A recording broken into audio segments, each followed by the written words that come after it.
Before we tear down the illusion of safety you've built around your social life, take a second to hit the like button and subscribe, because the survival skills we discuss here aren't just for the wilderness, they are for the war zone of your daily interactions. Imagine a survival scenario where the threat isn't a power outage or a hurricane, but a handshake. You are sitting in a coffee shop, or perhaps your own living room. The lighting is warm, the conversation is flowing, and on the surface, everything is perfectly normal. But deep in your gut, something is wrong. There is a coldness radiating from the person across from you that the thermostat can't read. You are experiencing the failure of the social contract. In this scenario, the normal world, the assumption that a smile signifies warmth and questions signify care, has collapsed. The threat facing you is the social predator, a human chameleon who weaponizes your politeness against you. You feel a subtle, sick tightening in your stomach, a biological alarm bell ringing in the ancient parts of your brain, but you silence it. You tell yourself you're being paranoid, that they seem nice, that you shouldn't be judgmental. That hesitation, that suppression of instinct in favor of etiquette, is the structural weakness that gets people destroyed. You are operating in hostile territory where the enemy doesn't kick down your front door. They are invited in, and they are drinking your coffee. Most people believe that dangerous. People look dangerous, that a predator wears a scowl or wields a weapon. This is the misconception that leaves you exposed. The most lethal survival threat you will face in modern society is the mimic, an entity devoid of genuine empathy who operates purely on cognitive simulation. They don't feel, they study. They understand emotions the way a mechanic understands an engine, to manipulate the gears. Today, we are going to dismantle the Trojan horse strategy used by these social predators. We aren't going to use weapons or expensive security systems. We are going to use biology, linguistics, and physics of human behavior to turn you from a polite victim into a master strategist. We are going to replace your fear of being awkward with the power of being unreadable. The first defensive perimeter you must establish relies on your biological radar, specifically the dissection of the Duchenne deception. You probably think looking someone in the eye is a sign of respect, but from now on, it is a reconnaissance mission. When the person across from you smiles, ignore their mouth entirely. The mouth is the most easily manipulated muscle group in the face. A smile there is nothing but a stage prop. Instead, lock your focus exclusively on the orbicularis oculi, the involuntary muscles surrounding the eyes. In a moment of genuine warmth, these muscles contract, creating crow's feet or crinkles at the corners. The science here is absolute. These muscles are tied to the limbic system, the emotional core of the brain, and they are incredibly difficult to control consciously. If the mouth is grinning wide, showing perfect teeth, but the skin around the eyes is flat, dead, and unmoving, you are looking at a predator in a mask. The safety is off. This is not an emotion. It is a calculated performance designed to bypass your defenses. Once you suspect a performance, you need to verify the threat using the triangulation trick, often called the waiter test. A predator focuses their energy like a laser on their target, you, because you have something they want, whether it's money, status, or emotional supply. Maintaining the mask requires energy, so they conserve it when dealing with non-player characters.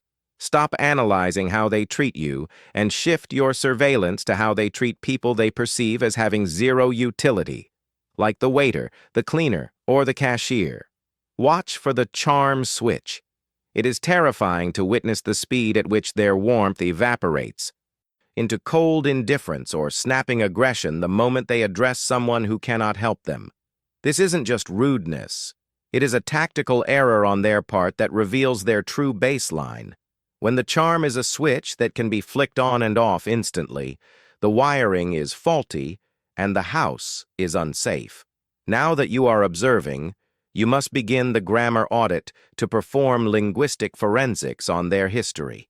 Predators often reveal their lack of internal accountability through the structure of their sentences. Listen carefully when they tell stories of their past hardships or conflicts. You are hunting for the missing I. Normal people admit fault.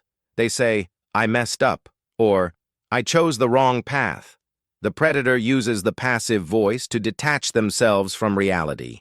They will say, "Mistakes were made," "Things happened," or "Crazy drama just follows me."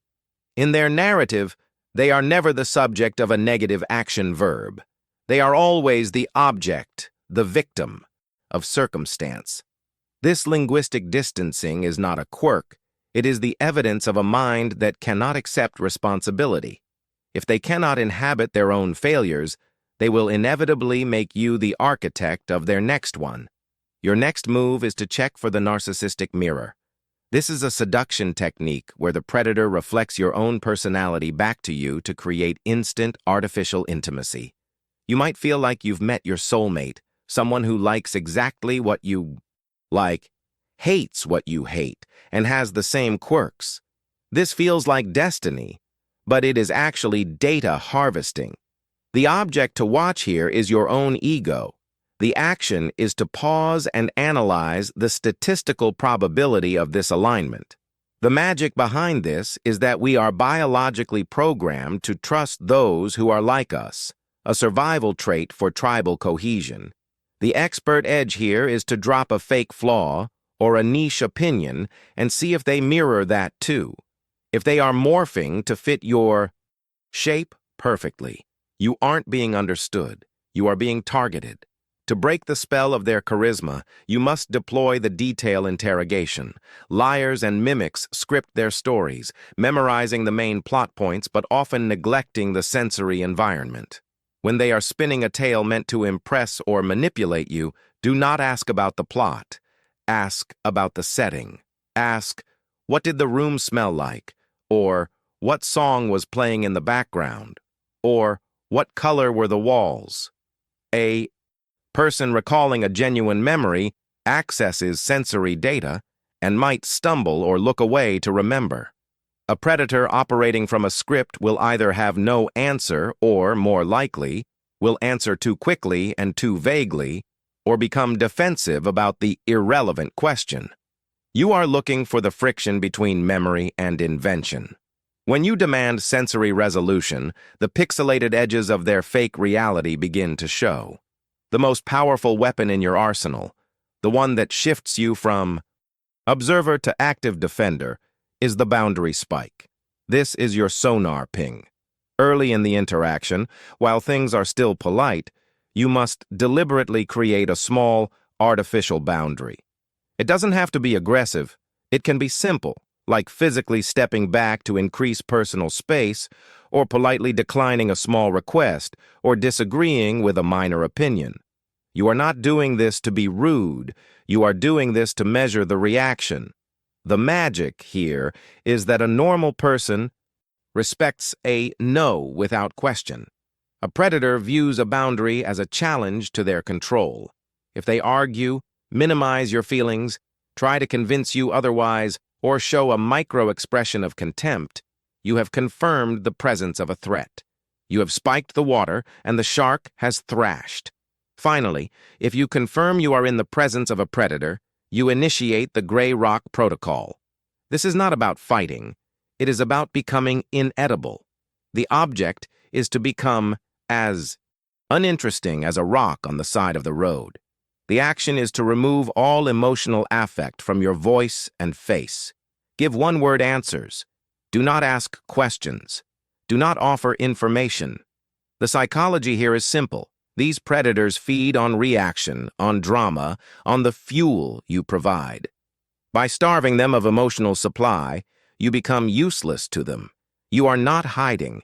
You are camouflaging yourself in plain sight by removing the one thing they are hunting for, your vitality. They will get bored and move on to a brighter, louder victim, leaving you safe in the shadows.